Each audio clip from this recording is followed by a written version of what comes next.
Good afternoon, dear friends. We are going to start our second day's proceedings. The first speaker is Dr. Soumitra Ghosh. He will be speaking on obesity and cardiovascular disease. To chair the session, we have Dr. Apurva Mukherjee and Dr. Jyotirmoy Pal. Are they present?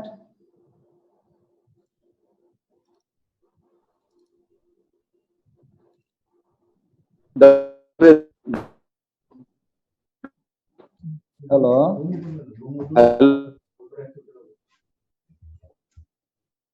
Hello. If it is Dr. Apurva Mukherjee, you are not well audible.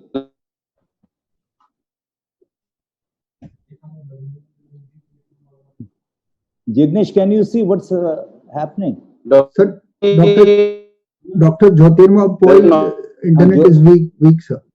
Okay. And what about Dr. Mukherjee? Saurav Mukherjee is there, sir. No, not Saurav Mukherjee, Dr. Apurva Mukherjee. So he is not logged in. Okay, let us start it. Jyotirmoy is there, he will preside. And in case, by the time if Dr. Mukherjee comes in, you place him in the podium. Sure, sir. So, Jyotirmoy, can we start?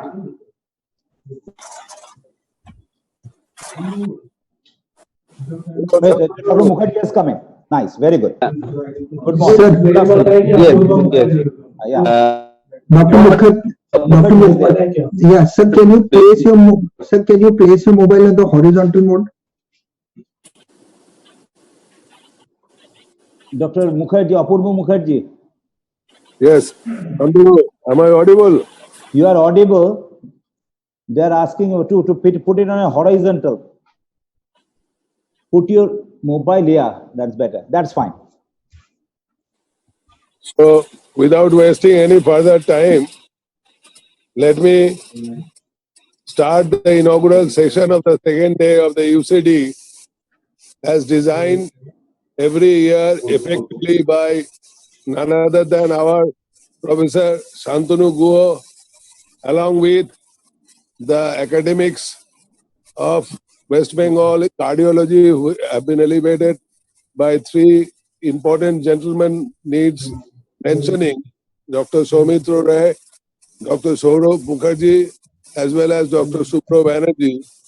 And the inaugural session will be taken up by none other than Professor Soumitra Ghosh, who will be introduced later by the co-chair, Professor Jyotirmoy Pal. But to introduce the subject, let me tell you that Framingham study has shown that 26-year incidence of increased incidence of cardiovascular disease, and obesity happens to be an independent risk factor for cardiovascular disease, be it coronary artery disease, stroke, or congestive heart failure. It is also very important to realize that upper abdominal fat or the upper body obesity goes more significantly with the risk of other metabolic alterations, and thereby there is also increased incidences of hypertension and glucose intolerance of varying severity in individuals with obesity. And thus, we all know that upper body obesity has also an important link with atherogenic dyslipidemia in the form of increased level of LDL cholesterol, more so small dense LDL, and also increased VLDL, triglyceride, and decreased HDL cholesterol, and also decreased vasculoprotective adiponectin. That is important to realize. It is also important to see that modest weight loss is extremely effective in bringing down the hypertension associated with obesity, and obesity-induced hypertension has got important connotation in the form of increased peripheral resistance, increased cardiac output, increased sympathetic vascular tone, increased salt sensitivity, and we also know that the insulin resistance associated endogenous insulin gives rise to increased salt retention as well. And modest weight loss have been found to be rewarding in reducing hypertension associated with obesity. And we all know that obesity begets so many important other comorbid risk factors. So without wasting any further time, it's very important that the cardiovascular physiology to understand in obese subjects, which is also increasing tremendously because of physical inactivity and the abundance of calories that is being consumed by the population at large, gives rise to obesity as an important metabolic disease, which was not considered as a disease in yesteryears, and thus it requires a definite understanding of the same. And along with my co-chair, Professor Jyotirmoy Pal, I request Dr. Professor Pal to introduce our speaker now. Dr.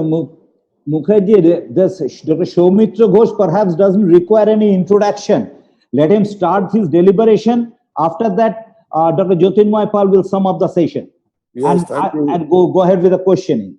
For Thank you. one issue, there is a timer. Time is 15 minutes, 1 minute before. That means at 14 minutes, there will be a hooter. All right. Just to remind you that about the time. Dr. Soumitra Ghosh, please. Thank you, sir. Am I audible? Yeah, very well. Okay, sir. The screen sharing is perfect, sir? Yes. Absolutely. Okay, sir. So, respected chairpersons, good afternoon, everybody. I must give thanks to Professor Shantanu Guho for giving me this opportunity to talk on for the August gathering on these most vital issues across the globe today, this obesity and the cardiovascular diseases. Because we all know that the two parallel epidemics are going on, this obesity endemic, and these cardiovascular diseases and death. These are the most burning epidemic of this globe today, barring apart this corona epidemic nowadays. So in this fact sheet of World Health Organization 2020,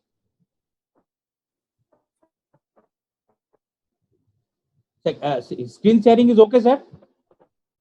Yes, okay. Very good. Okay, sir. So these 2016 shows 39% of the adult overweight and 13% obese are there. And not only these adults, the children and adolescents are significantly affected, and even children below 5 years are very much affected in the recent years. And similarly, this epidemic of cardiovascular diseases and deaths, a killer disease, is going on high and high. 330 million years of life lost because of these cardiovascular diseases, and 80% of these world cardiovascular disease deaths occurred in the low and the medium income countries where communicable diseases are still very high. We see at this chart, this ischemic heart disease, stroke, and other diabetes mellitus and hypertensive heart disease, they combined together almost occupy 30% of these world death rates now. And we have been late enough to understand this effect of obesity on these cardiovascular diseases. Since 1957, when this concept of risk factors first came, it was first noticed that increased blood pressure, cholesterol, fatness, and these are the risk factors. And after 67, this obesity was declared as a confirmed risk, and this primary prevention intervention was required in 1993 and 98. AHA declared that it is a major risk, and in 2008, Hearts declared that obesity is the most threatening event worldwide to undo the recent advances in the atherosclerotic cardiovascular disease prevention. And in 2013 only, it is declared as a disease, and we can see the changes in these publications in the recent years. And we all know that the obesity and the cardiovascular disease are the brothers in arms. They are the bosom friends, even in life and death. And if we see this global population contributed to this obesity, we can match with this increased burden of these cardiovascular diseases in those parts where the obesity is much more. Because obesity is the greatest risk factor, and it's the mother of all other severe risk factors. It should not be viewed as a single problem, because it is the multiplex of other severe risk factors: diabetes, hypertension, dyslipidemia, fatty liver, coagulation, inflammation, obstructive sleep apnea. All are there. So the impact of this obesity on the cardiovascular system is multidimensional, and it is known since the days of Hippocrates, when sudden death was observed more in these fat persons. And in the 17th century, Harvey, by autopsy, saw that this heart was large, thick, fibrous, with a considerable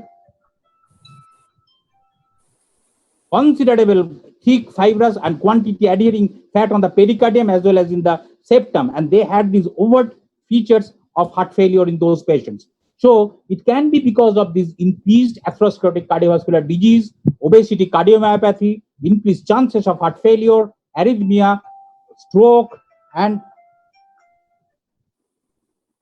these stroke and these venous diseases all increase. It is a state of accelerated aging. Premature atherosclerosis and premature death are observed, and it has multiple factors: increased traditional and non-traditional risk factors in obesity, insulin resistance, diabetes mellitus, hypertension, dyslipidemia, chronic inflammation, physical activity. Not only that, all those risk factors for these cardiovascular diseases, as we know, the traditional pro-inflammatory, pro-thrombotic, and the newer ones, all those marked in red are associated with obesity, and they contribute to this increased chance of cardiovascular disease. Visceral and ectopic fat, inflammation, oxidative stress, coagulation, accelerated atherosclerosis, endothelial dysfunction, cardiomyopathy, obstructive sleep apnea, sudden cardiac death, these are all known to us. But the major role is played by this insulin resistance, and they have the role in hypertension, dyslipidemia, diabetes, and the traditional risk factors of the atherosclerotic cardiovascular diseases. And this insulin resistance has a overall multidimensional effect on these. We should not be focused on the BMI alone to assess this obesity. Because fat mass, fat location, adipocyte size, all matters. We all know the sick fat disease and fat mass disease contribute to different risk factors. Like sick fat contribute to diabetes, hypertension, dyslipidemia, fatty liver, inflammation, prothrombotic state, hypogonadism, PCOS. These are increased factors of these risk factors for this atherosclerotic cardiovascular disease. And the fat mass disease, they contribute to cardiomyopathy, obstructive sleep apnea. The location of the fat and the morphology is important because ectopic fat in the muscles, liver, pancreas, kidney, heart, blood vessels, and the morphology, like large adipocyte is always a sick adipocyte, they contribute to this heart disease. Visceral and ectopic fat, we all know the subcutaneous adipose tissue is protective, and ectopic fat in the organs, they are the major factors for harmful cardiovascular events. If you see at the ectopic fat in the kidney, they contribute much to the hypertension, and these fat in the renal sinus and parenchyma in various ways contribute to hypertension development, which has a long way to say in these cardiovascular diseases. These ectopic fat in the blood vessels, they increase the chance of the oxidative stress, accelerated atherosclerosis. Epicardial fat assessment is a recent event, and it is seen that the diastolic dysfunction was significantly higher with increased epicardial fat, and the odds ratio is significantly high, close to 10. And fatty liver, the source of this obesity, dyslipidemia, increased lipid synthesis and secretion, increased gluconeogenesis, atherogenic lipoproteins and glucose, they are the major risk factor for this cardiovascular disease. And we can all see how this fatty liver contribute to increased chance of atherosclerotic cardiovascular disease. And we have seen that the ectopic fat accumulation in the liver is a significant independent predictor of endothelial dysfunction and atherosclerotic vascular injury. Large adipocyte is a very sick adipocyte, the source of all cytokine, inflammatory cytokines, which contribute to inflammatory conditions in the intima and increased chances of atherosclerotic diseases. And we can see that all factors, inflammation, procoagulation, hypertension, they all contribute to these increased chances of atherothrombotic disease. Gut microbiota plays an important role in this widespread inflammation and metabolic endotoxinemia. And in these lead persons, it is seen that there significant change in the inflammatory pattern, those in obese. We all know that endotoxin is the outer coat of the lipopolysaccharide, which is changed in these obese people. And these lipopolysaccharides, they are absorbed like lipids. They go into these organs parts, this liver, muscles, adipose tissue, and they cause widespread inflammation. And these widespread inflammation basically are the major factor for inflammatory changes in these endothelium and accelerated atherosclerotic changes.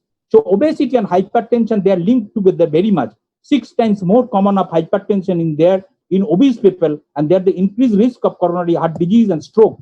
And this weight gain shifts this distribution of blood pressure towards the higher level significantly because of these hemodynamic changes, peripheral vascular resistance, RAS activation, obstructive sleep apnea. They are intimately associated with hypertension along with this renal ectopic fat. Obesity and dyslipidemia is very important because all changes, quantitative, qualitative, kinetic, all changes are there. If we see this quantitative, HDL is low and LDL becomes small and dense. This marked change in the quantity may not be there. But these LDL are TG enriched, small dense, increased LDL oxidation, and their quality increases them more atherogenic. And this kinetic changes is also very important. And all these contribute to this low, dense, these small dense particle, and these up to 70% more particles are there of the similar quantity of this LDL in the body. They penetrate well into below the intima. They go into the oxidation, and atheroma formations becomes more, and atherosclerotic plaques becomes more with the small dense LDL cholesterol. So obesity cardiomyopathy is the recent topic, an independent cause of heart failure in obesity, structural and functional myocardial changes, and contributed by hypertension, diabetes, CAD, and obstructive sleep apnea. It is an independent cause of heart failure, and heart failure risk is increased by 30 to 100%. And these defined as myocardial disease in obesity, not explained by traditional atherosclerotic cardiovascular risk factors, coronary artery disease, or other etiologies. Obesity is an independent risk factor for LV dysfunction, and each 1 unit of increase in the BMI increases the chances of heart failure in women 7% and in men 5%, significant enough. And there are lots of mechanisms, this hemodynamic load, metabolic load, these myocardial systemic RAS activation, sympathetic nervous system activation, small vessel disease or microangiopathy, endothelial dysfunction, and other comorbidities. They all contribute to this myocardial remodeling, hemodynamic load, LV dysfunction activation, this cardiac adrenergic drive, which initially compensates, but later they decompensate and leads to progressive dysfunction. So altered myocardial gene expression is also associated with these maladaptive changes, lipotoxicity, inflammation, and this myocardial insulin resistance is very important. And it is important to note that obesity associated with hyperinsulinemia increases the hepatic production of angiotensinogen, and angiotensin 2 is a potent growth factor for cardiac myocytes, which leads to hypertrophy, apoptosis, and fibrosis. So myocardial dysfunction further activates this RAS activation.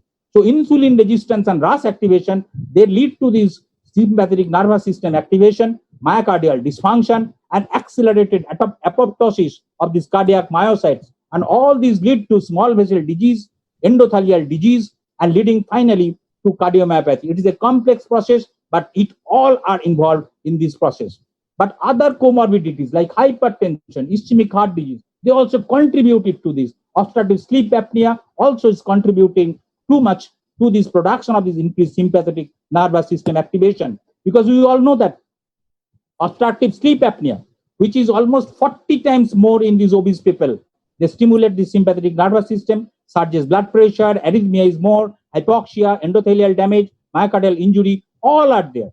But arrhythmia is often so commonly associated with obesity. Atrial fibrillation is more common, 2.5 times in obesity. Sudden cardiac death increases significantly in apparently healthy obese, and factors involved are many. And hemodynamic effects, impact on this left ventricle and LA structure lead to these increased chances of atrial fibrillation, electrical irritability, positive association with this QTC and the BMI, sympathovagal balance is impaired, heart rate is increased, heart rate variability is also just changed. And there are various mechanisms of the increased chances of atrial fibrillation, impaired diastolic function, atrial stretch, increased inflammation, atrial scar, pericardial fat, all these contribute significantly. And we all know from these days of Hippocrates that sudden cardiac death is more common in the fat persons than in the lean persons. It is 40 times more common in obese persons, and greater incidence of arrhythmias are there, and different mechanisms of sudden cardiac death are there, and prolonged QTC, increased sympathetic activity, decreased vagal tone, myocardial hypertrophy, and focal fibrosis, all are important. And it has to be noted also that we not only this cardiac, chances of vascular diseases leading to stroke are much more common. For each 1 unit increase in the BMI, there is 4% increase in the risk of ischemic stroke and 6% increase in the risk of hemorrhagic stroke because of this hypertension, prothrombotic and pro-inflammatory stage, as well as increased atrial fibrillation. Venous disease is also very common because we all know this venous insufficiency, edema in obesity is due to increased intravascular volume, high volume lymphatic overload, reduced physical activity, and increased risk of venous thromboembolism and pulmonary embolism are much more common and more commonly seen in these women who are obese. Challenges in the cardiovascular evaluation in obesity. It is also a part which affects the evaluation of these obese people. JBP, hepatojugular reflex are poorly seen in obese people. Heart sounds become distant, and sometimes it is difficult to assess this second heart sound split, which is very important because in obstructive sleep apnea and other related diseases, pulmonary hypertension in common. 1 unit increase in BMI, increased pulmonary artery pressure significantly, almost around 0.3 millimeter of mercury. There is changes affecting this in obese people, significant ECG changes because of the displacement of the heart, because of this elevated diaphragm, distance of these electrodes with the heart is increased, and potential associated with chronic lung disease secondary to hypoventilation syndrome. And all these changes in the ECG may not indicate true cardiac disease. Increased heart rate, left axis deviation, PR interval, QRS interval, and these FP, all are changes. Echocardiographic changes, it is very difficult to assess.